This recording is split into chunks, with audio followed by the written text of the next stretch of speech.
Thank you, Mr President. I seek leave to make a brief explanation before asking a question of the Attorney-General and Minister for Aboriginal Affairs regarding the First Nation voice elections.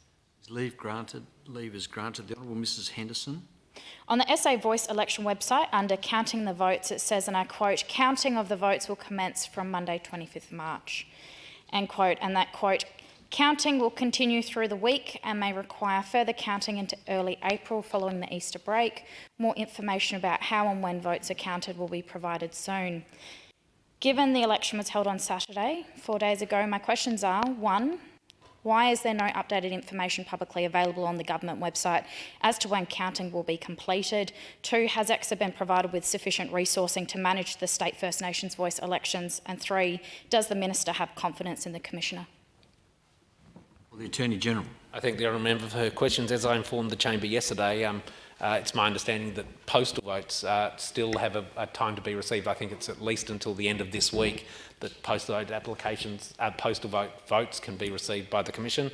In terms of, as I outlined yesterday, this is a proportional representation election where you have to know the exact number of formal votes that are cast to work out what the quota is before you can start counting it. It differs very significantly to counts that we see starting on the night for lower house seats, where you can start an indicative count and even get on the night an indicative two-candidate preferred outcome, because you don't have to calculate a quota which can only be derived from the number of informal votes that are cast.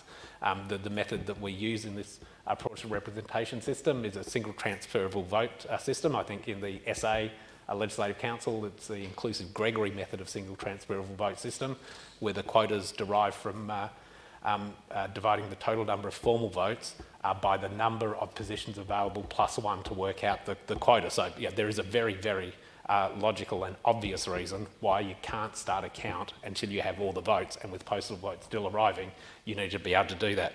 In terms of resources provided, yes, there were lots of discussions with the Electoral Commission about what was going to be needed.